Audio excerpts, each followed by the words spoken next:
میرے دوستو، انسان کو کل عقل بھی مل جائے تو پھر بھی اللہ کی حکمت کا وہ احاطہ نہیں کر سکتا۔ رب کریم کو زیادہ پتہ ہے کہ ہمارے لیے کون سی چیز بہتر ہے اور کون سی چیز ہمارے لیے نقصان کا باعث ہے۔ اللہ تبارک و تعالی کی حکمت یہ چاہتی ہے کہ میرے بندے پریشان نہ ہوں۔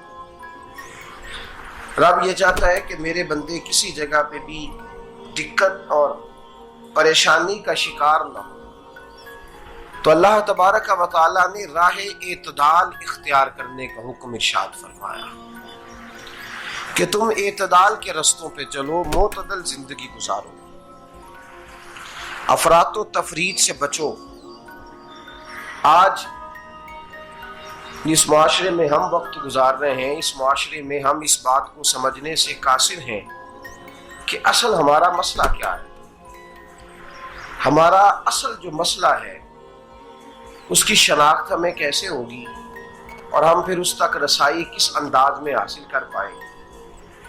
ہم ہمیشہ اپنی آمدن بڑھانے کے چکر میں رہتے ہیں، ایک کام اور شروع کر لیں، پارٹ ٹائم جاب شروع کر لیں، کوئی سائیڈ بزنس اس کا آغاز کر لیں۔ ہماری جو دوڑ لگی ہوئی ہے وہ لگی ہے کام بڑھانے میں، آمدن بڑھانے میں۔ حالانکہ اسلام ہمیں یہ کہتا ہے کہ تو آمدن بڑھانے کے چکر میں نہ پڑ، اصل بات یہ ہے کہ تو اپنے خرچے کنٹرول کر۔ تنگ انسان وہ نہیں ہوتا جس کی آمدن تھوڑی ہوتی۔ یہ توجہ کیجیے گا میری بات، یہ قیمتی بات ہے اور گفتگو ساری کا لب لباب ہے۔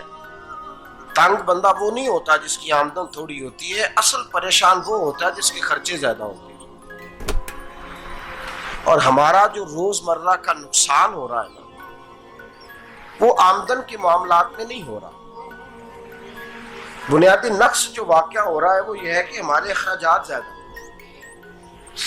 اور وہ اخراجات کسی اور نے نہیں بڑھائے، وہ خرچے ہم نے خود بڑھا لیے ہیں اور اب ہمیں اس کا نقصان بھگتنا پڑ رہا ہے۔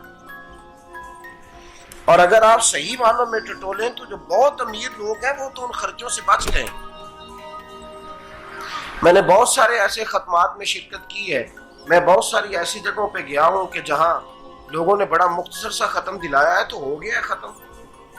ختم کے معاملے میں کب کسی نے پابندی لگائی ہے کہ اس میں 200 آدمی شریک ہوگا تو تب یہ سال ثواب صحیح ہو سکے گا؟ کون کہتا ہے؟ یا شادی کے موقع پر اگر سارے بہن بھائیوں کو نہ بلایا گیا تو میری شادی پایہ تکمیل تک نہیں پہنچے گی، اس میں برکت نہیں ہوگی؟ یہ کس نے فتویٰ دیا ہے؟ معتدل زندگی کا اسلام حکم دیتا ہے۔ میں پڑھ رہا تھا کہ ایک بہت بڑا صدر ہے، غالباً سوڈان کے صدر کی بات ہو رہی تھی، تو اپنے بیٹے کی بارات لے کے گیا تو 4 لوگ گئے ہیں بارات، اور 15 لوگوں کا اس نے اہتمام کیا اپنے گھر میں کھانا کھانے کا۔ تو کیا شادی ہو گئی کہ رک گئی؟